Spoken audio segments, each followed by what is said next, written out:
laboratorio, es una clase simpática, bonita, no es nada pesada, pero vamos a hacer un recuerdo de muchos conceptos, ¿no? Y muchas definiciones que se dan sobre el tema. Entonces, les va a servir un poco para recapitular algunos temas que ya lo hicieron en materias como de parasitosis, parasitología diré, y también en temas de embriología, no más que embriología, en semiología probablemente. Entonces, es un tema bonito que nos va a ayudar a recordar muchos conceptos. Bien, ¿qué es la parasitosis? Nosotros indicamos o nosotros decimos, la parasitosis es una patología que si bien está presente en adultos, también con mayor, digamos, más que peligro, mayor riesgo de complicarse, se presenta en niños. Por lo tanto, es bueno conocer algunas complicaciones y el tipo de manejo que se va a hacer. Entonces, ¿cuál va a ser el objetivo educativo de nuestro tema de hoy? Que ustedes, como estudiantes, sean capaces de reconocer a esta patología como problema de salud pública en la edad infantil. A veces se considera que la parasitosis es tuición del adulto y no es así. El niño es el que más la sufre. Luego, ¿de qué manera vamos a reconocer? Identificando características epidemiológicas. ¿A qué me refiero? Si hay un niño que viene del Chapare, yo voy allá a hacer hipótesis sobre las posibilidades diagnósticas que pueda tener, los factores etiológicos que puedan involucrarse. Y también voy a ver su clínica.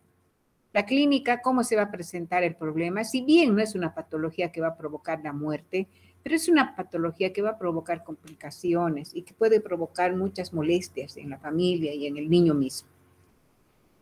¿Y qué vamos a hacer a través de la presentación de este tema? Enfatizar en el diagnóstico clínico, qué exámenes de laboratorio vamos a pedir para que hagamos un tratamiento adecuado y, más que todo, asumamos medidas de promoción y de prevención, que es lo más importante. Creo que el 80% de este tema tiene que ser respaldado por un apoyo o más bien por un trabajo preventivo y promocional. ¿Qué vamos a decir entonces de las parasitosis? ¿Qué son las parasitosis como definición? Que son un variado grupo o un cuadro de patologías que están causadas por agentes parasitarios. ¿Y qué tipo de agentes parasitarios podemos identificar nosotros? Los protozoos, los nemátodos y los céstodes. Esta frecuencia de estos parásitos varía y es más frecuente ¿dónde? En poblaciones marginadas. ¿Por qué?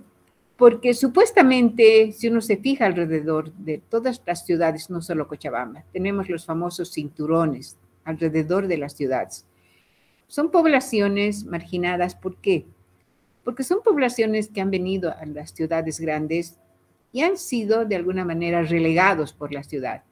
La ciudad tiene una serie de exigencias de tipo cultural, económico, que impide que todas las personas puedan vivir en el centro de la ciudad.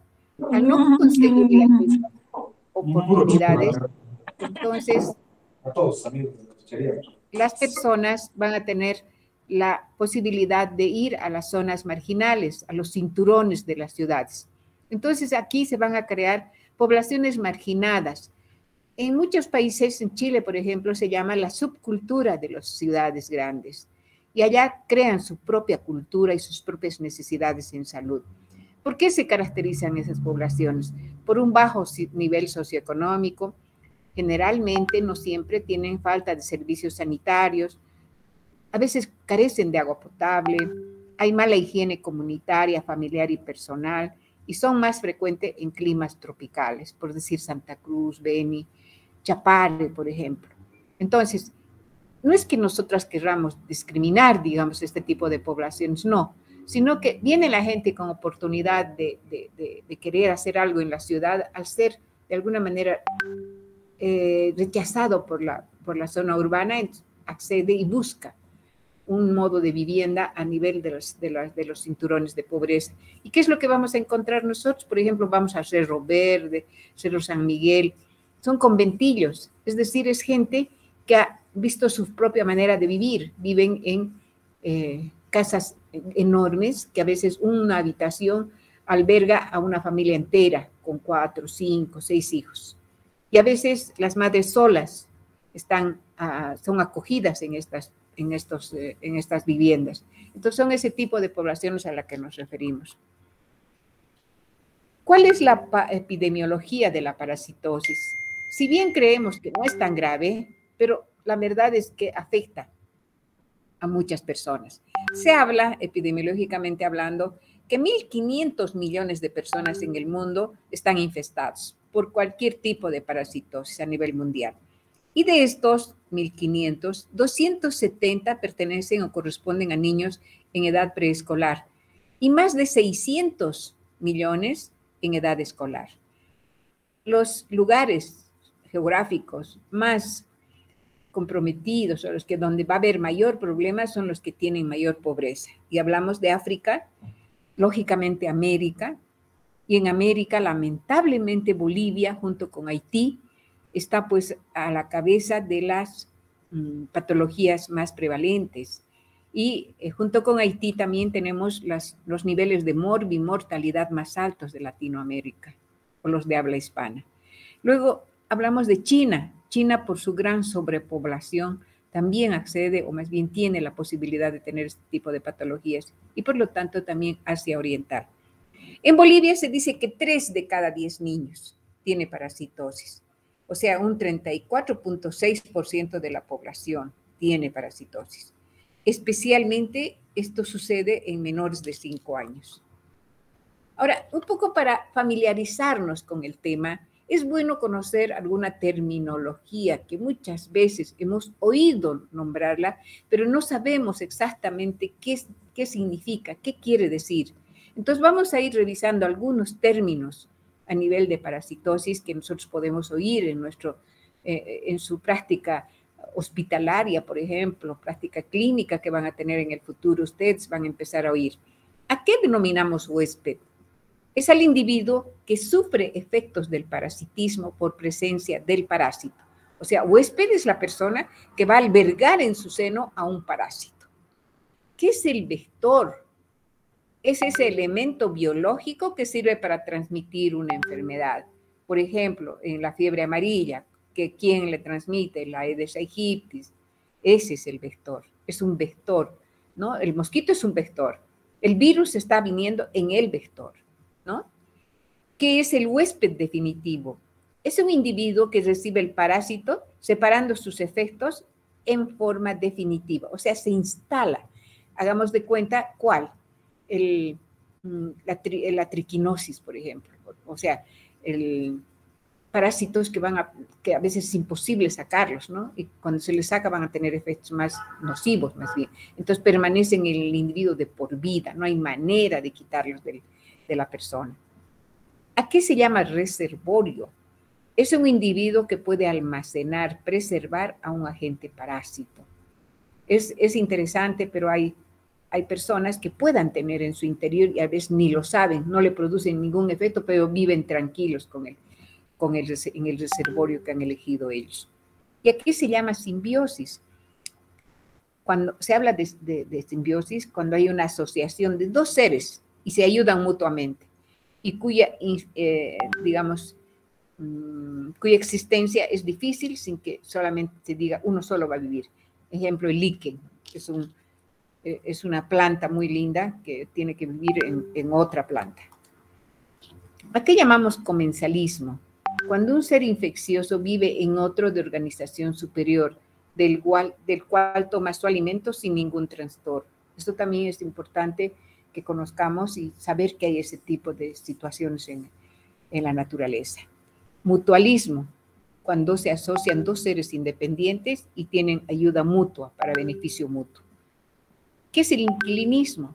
Es transporte de un agente infeccioso en uno de organización superior del cual se alimenta. Y finalmente, ¿qué es parasitismo? Es la interrelación entre un parásito que vive en forma permanente en el huésped, causando trastornos patológicos de diferente índole. Entonces, como ustedes se dan cuenta, hay una serie de terminologías que muchas veces las confundimos o utilizamos de manera inadecuada. ¿Bajo qué mecanismos van a actuar los parásitos? Si bien es cierto de que el parásito ingresa al organismo y produce patología y produce lesiones, pero hay diferentes formas de actuar dentro del organismo. ¿Cuáles van a ser la acción que van a tener estos parásitos en el organismo? Uno, por obstrucción y compresión. Ejemplo, el ascaris y el cisticercos. Por ejemplo, el ascaris va a ir a pelotonarse, digamos, en el intestino delgado y va a provocar fenómenos de obstrucción. Y a veces la cisticercosis va a nivel del cerebro y va a provocar alteraciones en la permeabilidad del líquido cefalorraquídeo, por ejemplo, y va a provocar fenómenos patológicos severos y que puede condicionar una serie de lesiones permanentes en el cerebro. También puede actuar por efecto inmunológico. Estos parásitos producen, o productos del metabolismo, producen hipersensibilidad. Entonces, en el lugar de entrada va a provocar lesiones, pero bastante importantes, producto de la alergia que va a producir al estar en contacto con el individuo. Pueden tener un efecto bioquímico, pueden producir sustancias tóxicas o metabólicas que destruyen tejidos, por ejemplo, la entomeba histolítica. La entomeba histolítica, por ejemplo, sale de su hábitat, que es el intestino grueso, y puede ir a nivel de piel por vecindad o por contigüidad, va a producir lesiones en botón de camisa, que van a provocar posteriormente fenómenos patológicos en el individuo. Por trauma también puede suceder. En el sitio de la localización, ejemplo, trichuris trichura, van a producir lesiones como de trauma, ¿no? Eso es por el fenómeno de agresión que va a tener el parásito en el organismo del individuo.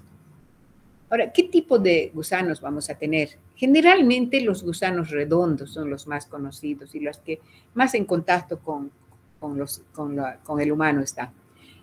Generalmente nosotros los llamamos de manera popular lombrices. ¿Cuáles son ellos? El Enterobius vermiculares, el Oxyurus, el Ascaris lumbricoides, el Trichuris trichura, el Strongyloides stercoralis, el Ankylostoma duodenal y el Necator americano, como uncinarias. Estos son los más conocidos. Esto vamos a tratar de explicarlo de manera un poquitito más precisa para poder, digamos, conocer que hay ciertos parásitos que son más frecuentes en nuestro medio, especialmente en Bolivia, y otros que simplemente los conocemos por literatura o por algún reporte de un caso clínico. Hay gusanos planos también, estos que les dije son redondos. Y estos son los planos, generalmente son las tenias. La tenia del cerdo, la solium. La tenia de la vaca, la saginata. La tenia de la rata, la Hymenopsis nana. Y la tenia del perro, la Echinococcus granulosum. Entonces, estos ya son gusanos planos, ¿no? A diferencia de los otros que eran gusanos redondos o lombrices. Bien, comenzamos entonces con los gusanos redondos. Y entre ellos, por orden, digamos, de frecuencia, los más frecuentemente encontrados en la patología del niño están la helminthiasis. ¿Qué parásitos van a constituir dentro de este grupo de la helminthiasis? Tenemos al Ankylostoma duodenal y el Necator americano. Estos parásitos son de área tropical. Generalmente, niños que tienen antecedentes de que son procedentes del Chapare son los que van a tener este tipo de parasitosis. Entonces, ¿cómo ingresa? El ciclo de vida, el ciclo que va a... Todos los parásitos tienen el mismo, pero acá hay una diferencia. Este puede penetrar a través de la piel. El niño camina por la arena de los ríos en el Chapare, por el calor que hace. Generalmente los pequeñitos no tienen la posibilidad y el cuidado de utilizar zapatos cerrados para que no ingresen los... Y además por el calor mismo, los niños caminan sin zapatos y van a la arena, van al agua.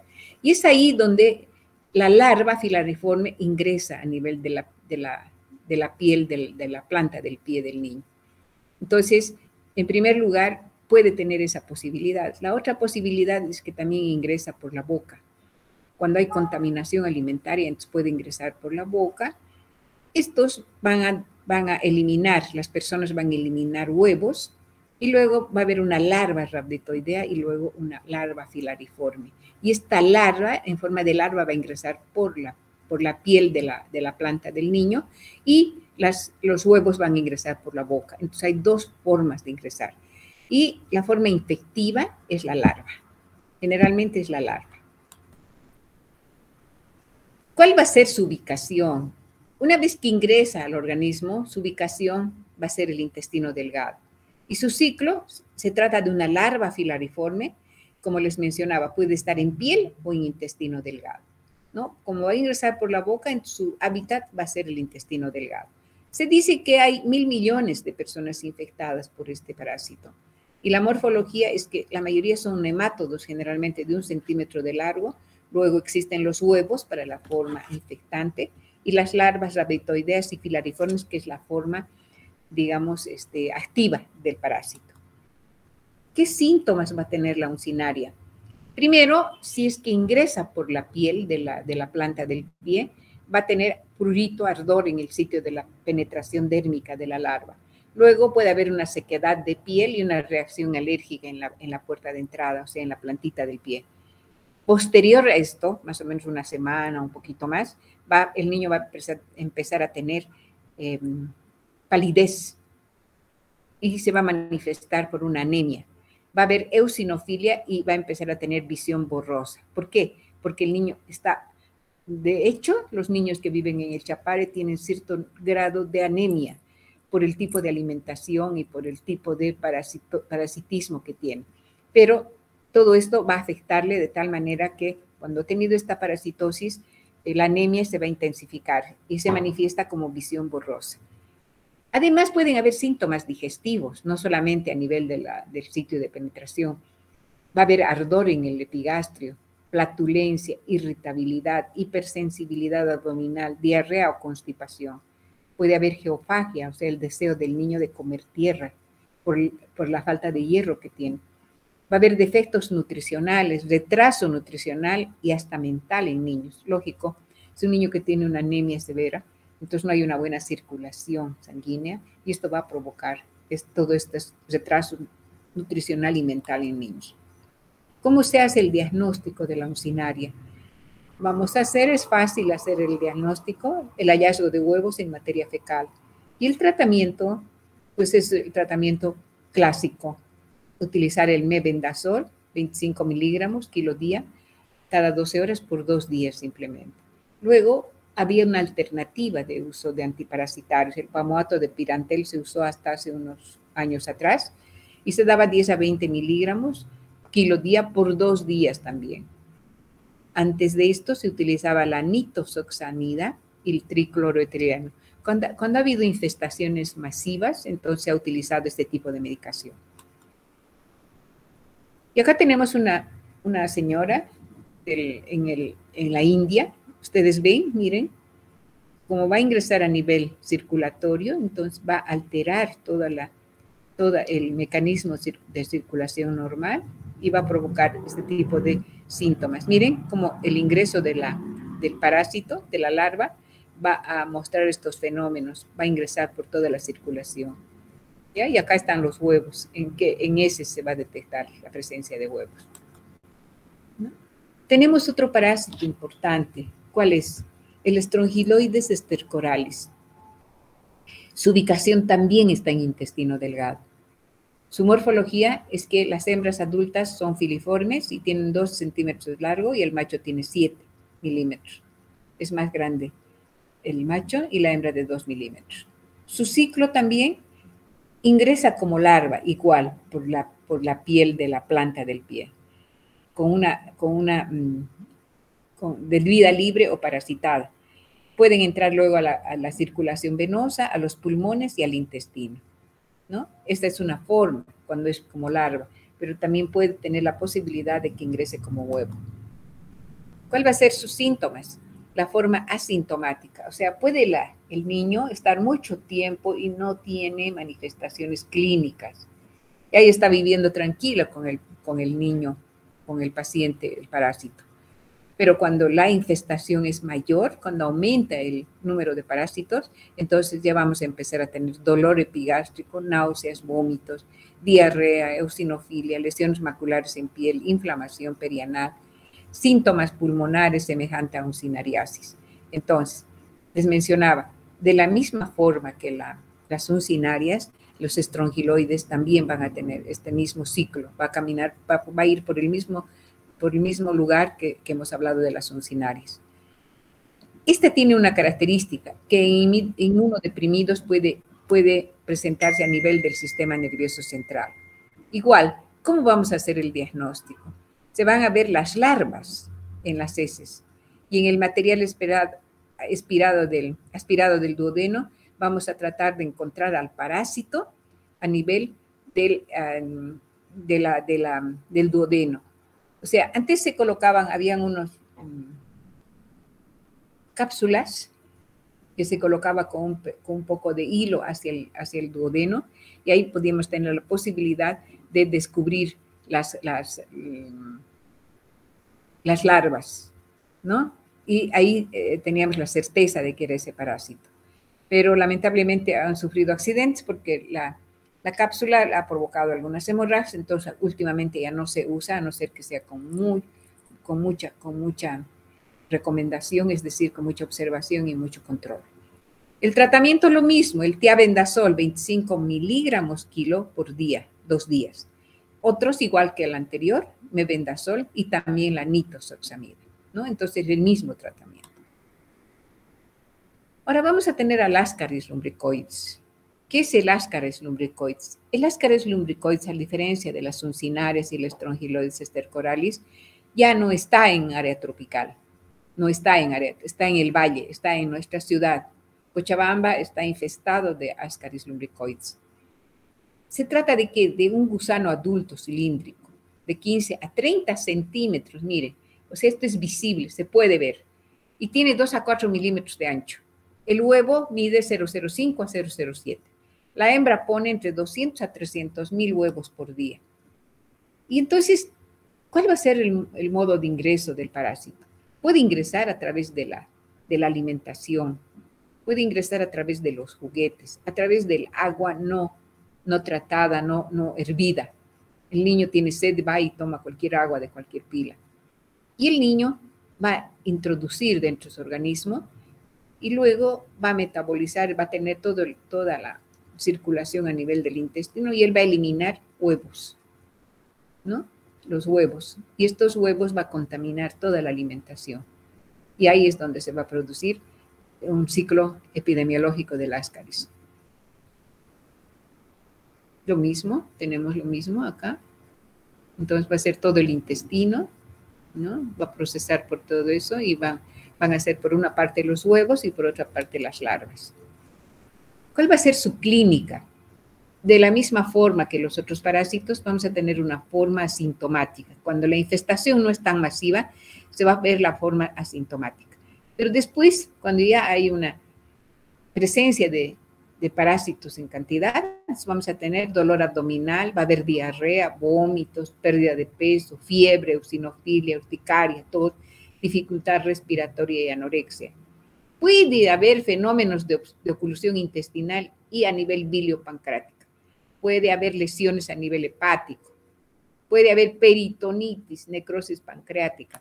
Puede haber síntomas respiratorios como el síndrome de Loeffler. ¿A qué se refiere? Al paso de una larva por el pulmón y puede producir lo que es el síndrome de Loeffler, que nos hace sospechar de un problema pulmonar severo, pero eso es momentáneo. Puede simplemente aparecer unas horas e inmediatamente desaparece, simplemente un efecto inmunológico. ¿Y esto qué va a producir? Tos, fiebre, eosinofilia y se van a ver infiltrados pulmonares cuando sacamos una radiografía. Entonces no se olviden, el síndrome de Loeffler es producido por el Ascaris lumbricoides, por el paso de la larva, por la circulación general a través de los pulmones. ¿Cómo se va a hacer el diagnóstico? Lo mismo, vamos a sacar una muestra de heces y vamos a encontrar huevos. Y aquí también se puede ver ya la expulsión de gusanos adultos. Hemos visto, ¿no es cierto? Hemos indicado que son como lombrices, se llama, en nuestro medio. Esto se acompaña de eosinofilia y pueden haber estudios radiológicos con vario. ¿Y qué nos va a mostrar este estudio radiológico? Obstrucción intestinal. Hay un apelotonamiento de los parásitos dentro del intestino. Son masas de parásitos que están dentro del intestino. Y el tratamiento se va a hacer también con mebendazol, a 100 miligramos kilo cada 12 horas por un día. El tiabendazol por 2 días a 25 miligramos. La piperacina en casos de infestación masiva. Y otros que pueden ser usados y han sido usados desde antes de estos tratamientos, el pamoato de pirantel y la nitazoxamida, cuando la parasitosis es muy masiva. Acá tenemos una imagen, miren, las larvas, la cabeza de la larva, miren los huevos.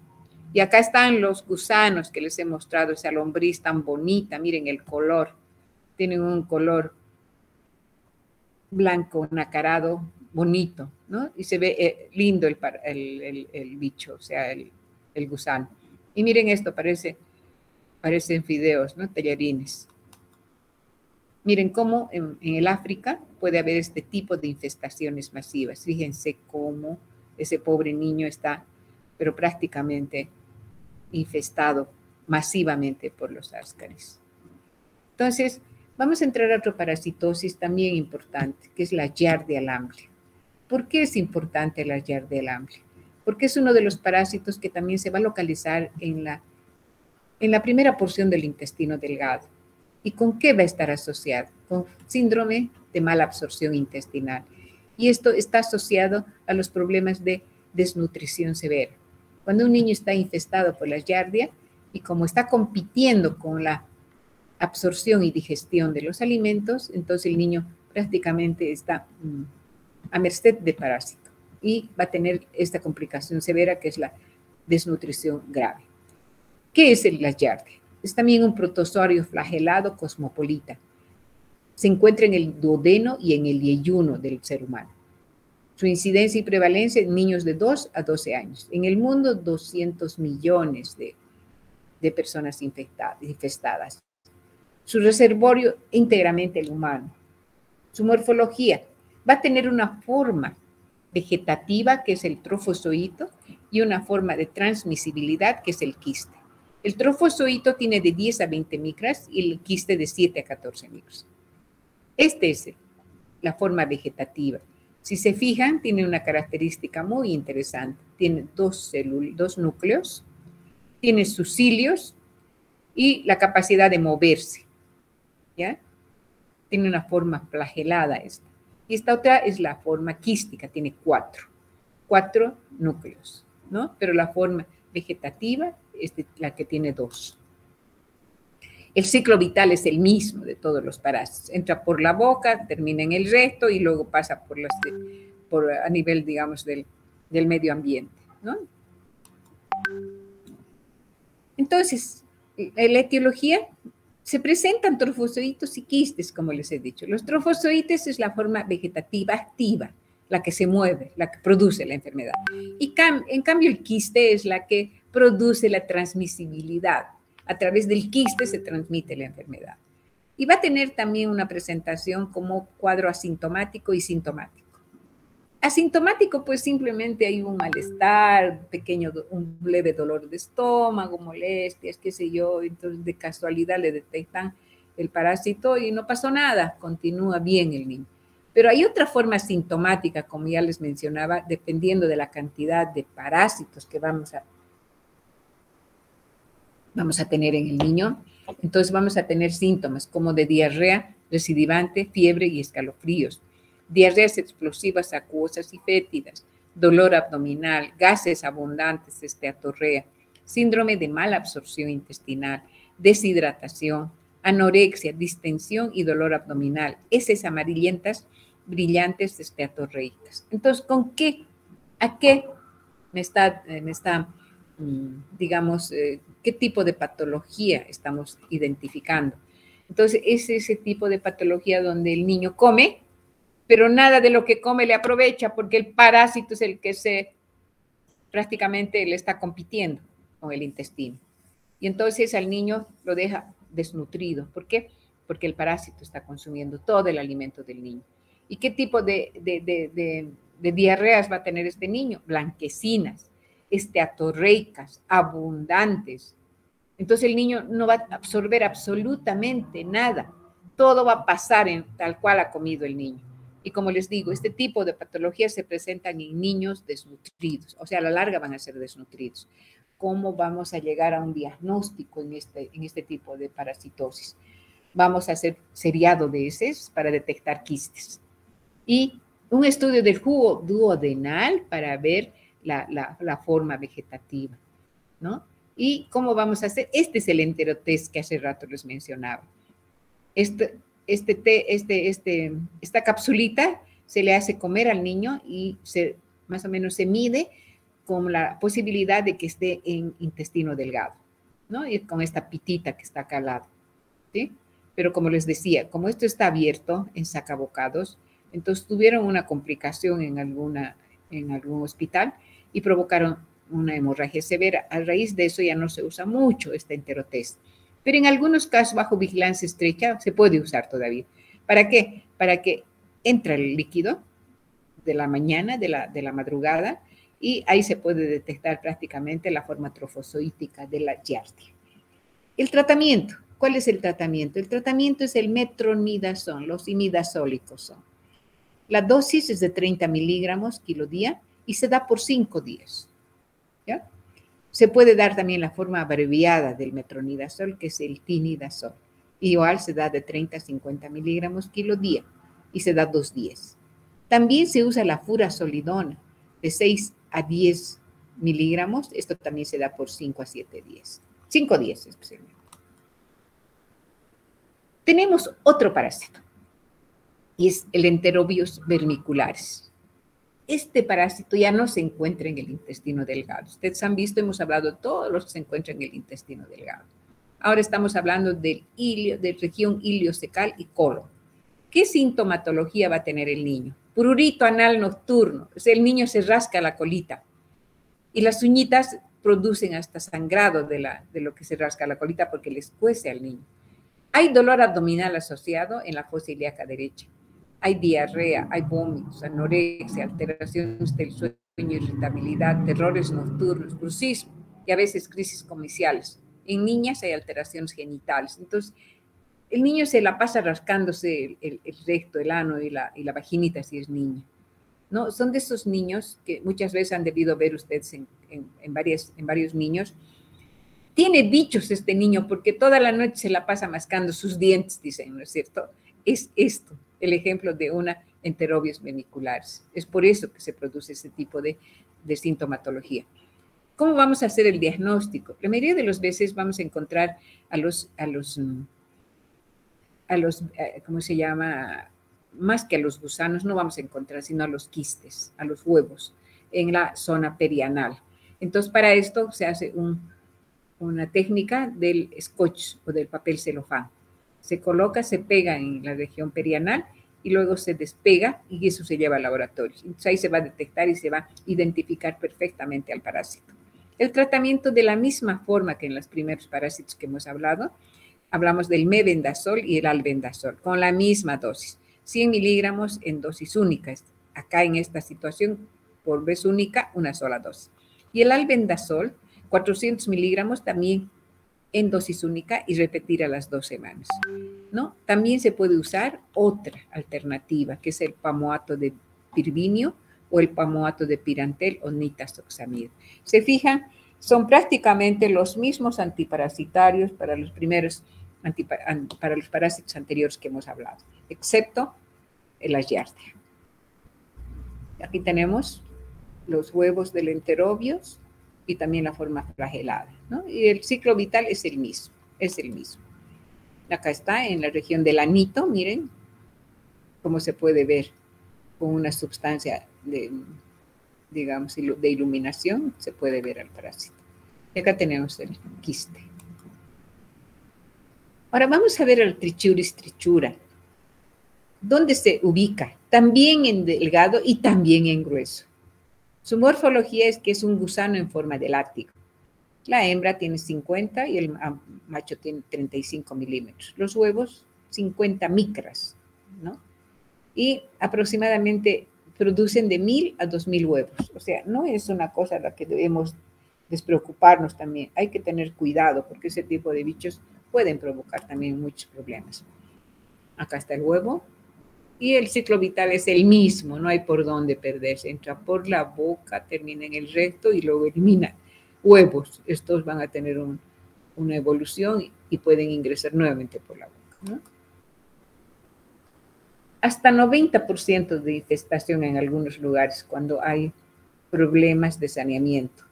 En el mundo se habla de 500 millones de infestados.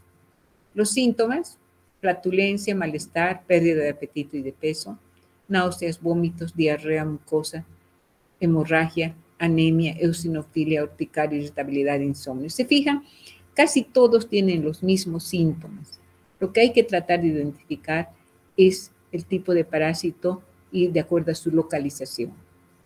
Los diagnósticos, también el hallazgo de huevos en las heces.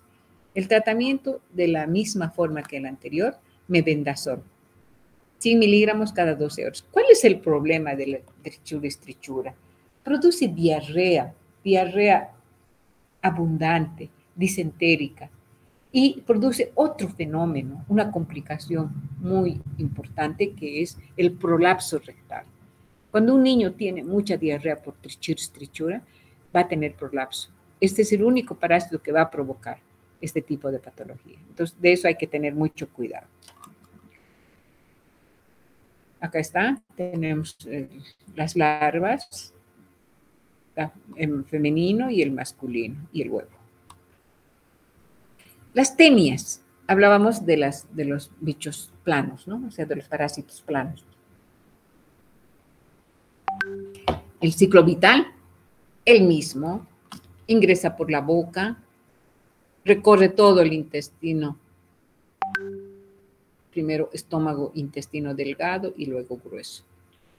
Todo el sistema digestivo, ¿no? Y luego son enviados en forma de huevos, uno de forma de tenia saginato solium, ¿no? Y entonces van a recorrer todo el círculo para ingresar por la boca, ¿no?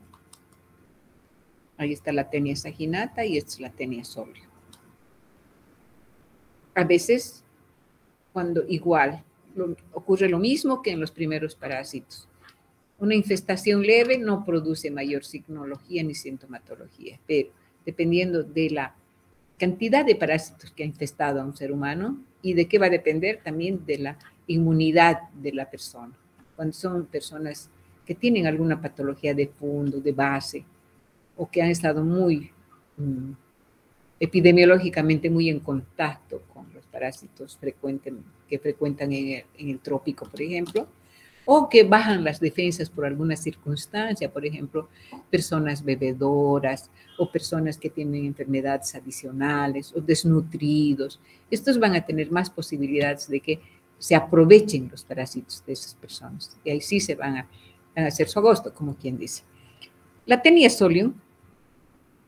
En la tenia saginata pueden ser asintomáticos, puede haber leves molestias abdominales o diarreas ocasionales. En la solium, en la del cerdo, hay emigración de huevos a la musculatura, al tejido celular subcutáneo, a los ojos, pulmones o cerebro. Depende del lugar de instalación del huevo. Entonces hay que tener mucho cuidado con la carne del cerdo. Ustedes han visto que hay esta cuestión primero de la triquinosis y luego de esta teniasis, ¿no?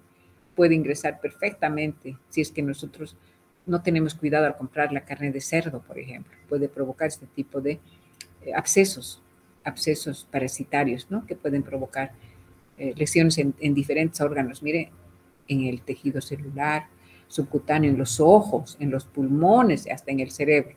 Entonces, mucho cuidado para poder, digamos, identificar a este parásito en su etapa primera. La himenolepsis nana y diminuta. Este parásito no es muy frecuente en nuestro medio, pero sí hay que pensar. El ratón es el vector. Y es increíble, pero este ratón puede perfectamente contribuir a que pueda, digamos, como vector, ¿no? Ingresa por todo esto, el huevo, y luego infesta algo.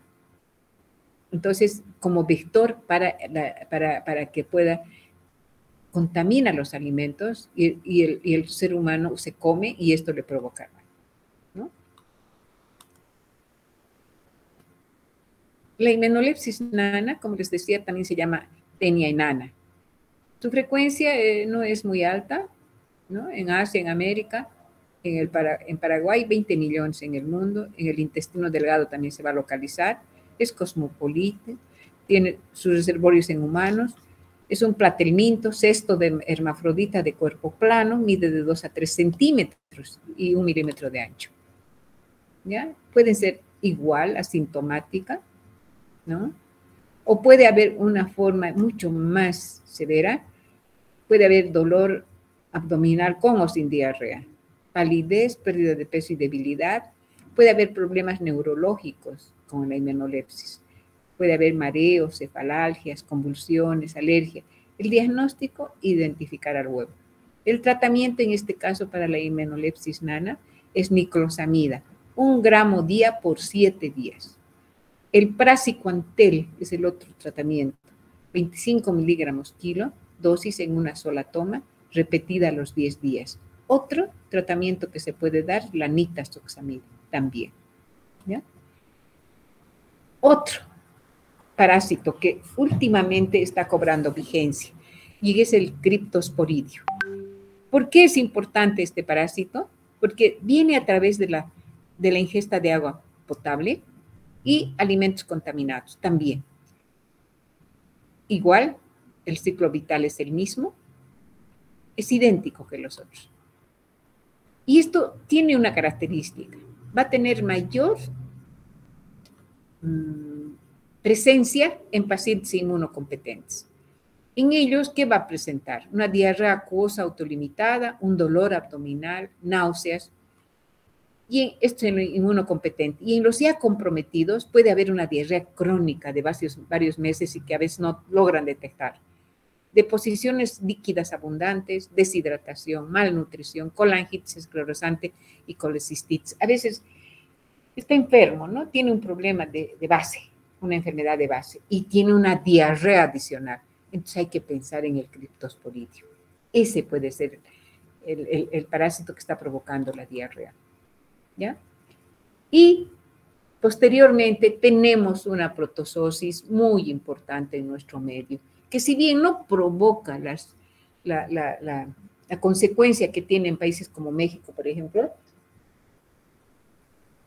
pero la miriasis es una enfermedad que sí provoca muchos problemas en el mundo. ¿Cómo se produce? Tiene el mismo ciclo vital. El huevo, el quiste, es ingerido. Ingresa por todo el estómago, por el intestino delgado, intestino grueso, y su hábitat es el intestino grueso, ¿no? Por transmisión también de ingesta de agua y alimentos contaminados. ¿Qué es entonces la entomebistolitis? Es un protozoo. Está ubicada, su hábitat o su localización es intestino grueso. Tenemos en la forma intestinal y la extraintestinal.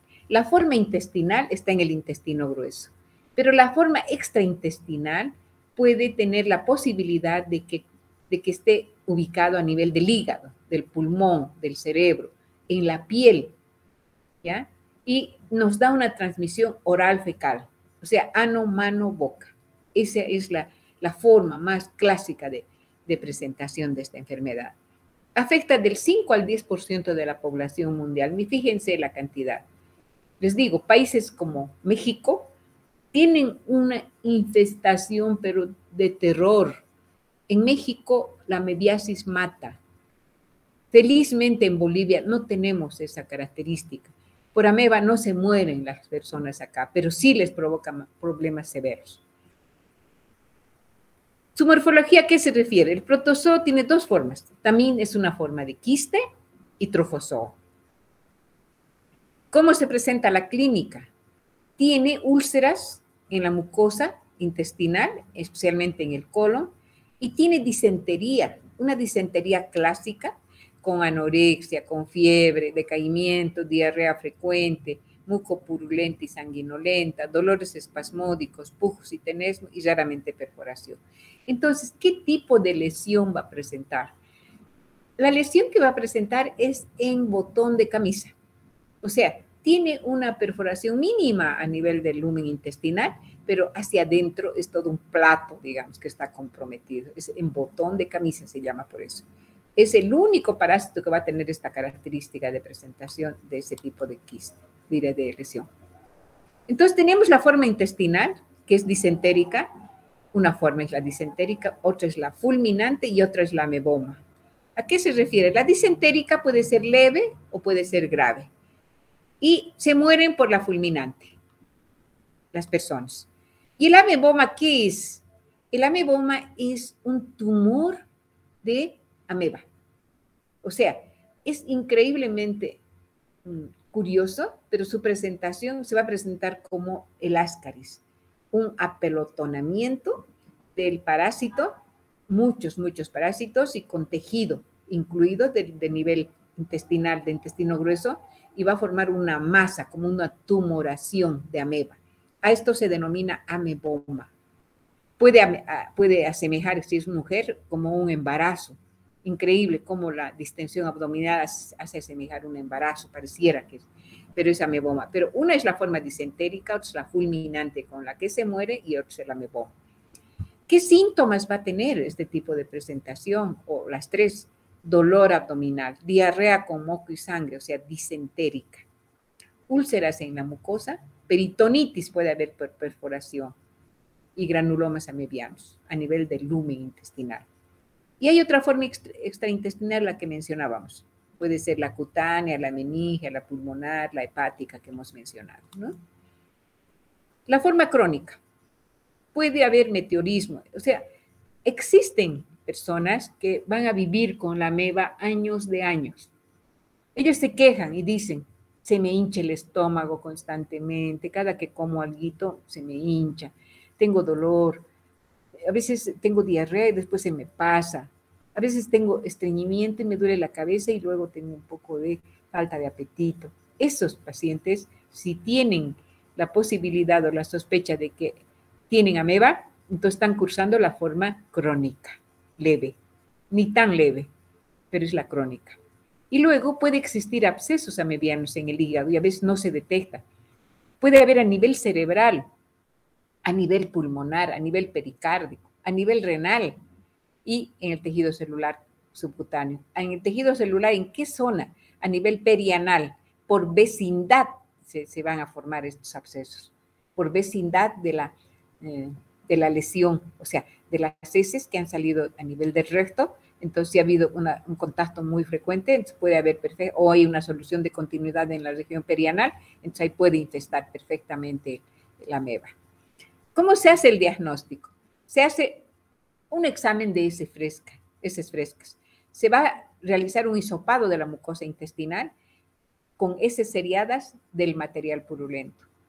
Y la forma indirecta, ahora últimamente se está hablando de una detección por anticuerpos. Especialmente cuando hay una amebiasis cerebral, es bien importante y recomendable utilizar la detección de anticuerpos con la prueba de ELISA. Entonces, de esa forma vamos a poder identificar que hay anticuerpos contra la ameba. Ahora, ¿cómo se va a hacer el diagnóstico? Es interesante, pero tenemos que detectar, uno, la forma vegetativa, o sea, el trofozoito, y la forma quística. La forma vegetativa, el trofozoito va a tener esa forma móvil, por eso se llama ameba, por movimientos ameboideos que va a tener. Entonces, ¿qué se recomendaba? En México recomendaban hacer, sacando en cucharilla rectal, un raspado de la mucosa perianal, ¿no? A nivel anal, se saca una proporción, se coloca una sustancia de solución fisiológica, se lo diluye y luego una gota de esa solución se pone en un portaobjetos y se coloca azul de metileno y encima cubre objetos, y eso es directo al microscopio. Y esto, acá nos vamos a tener la posibilidad de ver la ameba en su forma trofozoítica moviéndose. El quiste no, el quiste se ve tal cual, ¿no? Pero en la forma trofozoítica se puede ver. En México hacen ese tipo de manejo del diagnóstico. Y es interesante porque ellos manejan al vuelo, tienen que diagnosticar inmediatamente porque ellos tienen un pronóstico más reservado con esto. ¿Cuál va a ser el tratamiento? Lo mismo, la forma abreviada del tinidazol, de los imidazólicos, ¿no? Que se puede dar 50 miligramos día por 2 días. Y el metronidazol, que ahí no hay vuelta, no hay donde perderse. Se da el metronidazol, 50 miligramos kilo peso por 7 a 10 días. Ese es el tratamiento que actualmente se hace. Pero se habla de un otro tratamiento actual que se hace en Estados Unidos y en países como Colombia, por ejemplo. Es el furoato de niloxanida. También se da 10 miligramos kilo peso. Lamentablemente en Bolivia no contamos con esa medicación, pero es bueno saber. El furoato de niloxanida, antiamibiano, que están usando en Estados Unidos. ¿Ya? Esta es la amebiasis, este es el quiste. ¿Ya? Bien, entonces con este tema de amebiasis hemos concluido el temario, digamos, de lo más importante. No he querido incidir ni he querido mostrarles hacia de íntegro en todas las parasitosis, porque hay muchas de ellas que no están en nuestro medio. Entonces no necesitamos tener demasiada dispersión de este tipo de problemas. Entonces hemos tomado los más frecuentes, por eso es que hemos tenido hasta ahí, hasta la amebiasis. Ahora, a veces cuando nos traen resultados de laboratorio, nos muestran una serie de parasitosis que a veces si no conocemos nosotros caemos en la torpeza de creer que está cursando una parasitosis. O bien ha ido al médico un niño, le ha dicho, ay, hay que darle tratamiento para el parásito y le dan un tratamiento que a veces ni siquiera es el adecuado y a veces ni siquiera es pediatra la persona que le ha visto y podemos caer en esa torpeza de no valorar cuándo es un parásito patógeno y cuándo no. Entonces tenemos esta lista de parásitos no patógenos que no necesitan tratamiento. Chilomastis menile, Diantomeba fragilis, Entomeba coli, Entomeba harmani, Entomeba gingivalis, police, Endolimax nana, Enteromona hominis, Idiodomeba butzli, retortomonas intestinales, Tricomona hominis. Todo esto son parásitos no patógenos, son los parásitos buenos que tiene el intestino. Y no hay que alarmarse cuando tengamos toda esta lista de parásitos. Ahora, hay exámenes que se piden, ¿no es cierto? Para su procesamiento vamos a pedir por su expresión numérica, nos va a pedir en laboratorio y hay métodos especiales que se usan.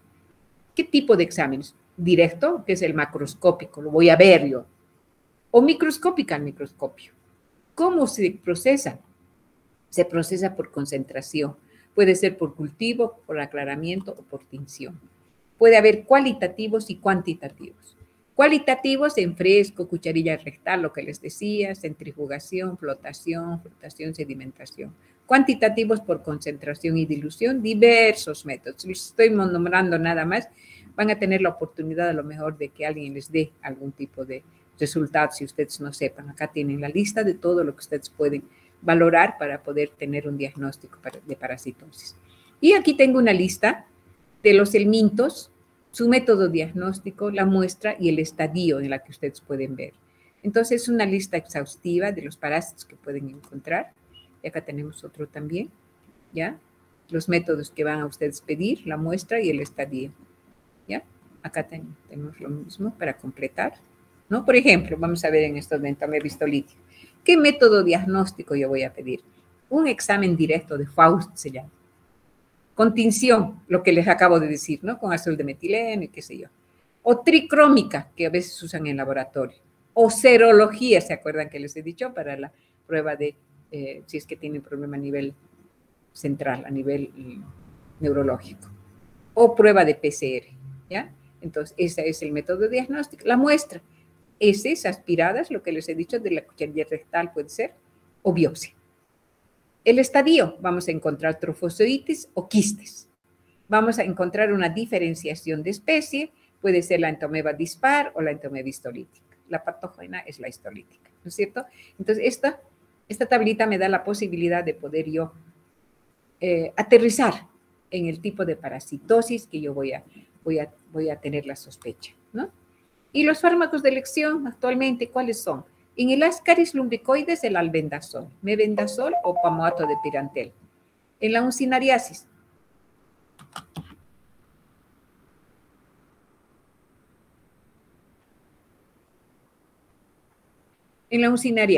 el albendazol, mebendazol o pirantel. En la enterobius, todo lo que les he dicho, ¿no? Entonces simplemente es como un recordatorio también para que ustedes tengan. todos los antiparasitarios de elección. Muy bien, con esto hemos terminado y quiero recordarles que el día 8 a las 4 de la tarde tenemos la clase de enfermedad diarreica aguda. La doctora Montesinos habló conmigo y me indicó que ella ya no va a dar el tema de diarrea. Ella tenía seminario, entonces lo estamos priorizando para que yo lo dé el tema. Y el próximo 8, el martes a las 4 de la tarde, yo voy a dar la última clase de enfermedad diarreica aguda, con un enfoque a IEPI que quiero darles. Bien, no sé si quisieran algún comentario, alguna pregunta, alguna duda.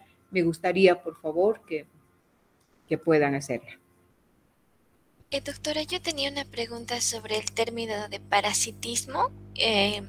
¿Cuál es la diferencia con el otro término que es parasitosis? Prácticamente es el mismo. Parasitosis es la presencia del parásito en un huésped, ¿no es cierto? Y parasitismo es la posibilidad de que ese parásito ha ingresado a la familia, por ejemplo, ¿no? Y viven tranquilos, en el Chapare, por ejemplo. Viven en un estado de parasitismo continuo, viven tranquilos. Mientras ellos están fuertes, su parásito también está feliz, ¿no es cierto? Pero cuando bajan las defensas de esa persona, entonces ahí aprovecha el parásito y bueno, hace pues su agosto, ¿no? Y es casi lo mismo. Parasitosis y parasitismo prácticamente es lo mismo. ¿Ya? Está bien, doctora, muchas gracias. Y cuando nos comentaba la definición de simbiosis y comensalismo, me parecía un poco similar. No sé si nos podrías recordar una vez más la diferencia. Es casi lo mismo. Lo único que les he mostrado son conceptos que están tomados tal cual de la literatura. Como les digo, esto no van a manejarlo mucho, solamente es para diferenciar que ustedes van a tener esos conceptos, ¿ya?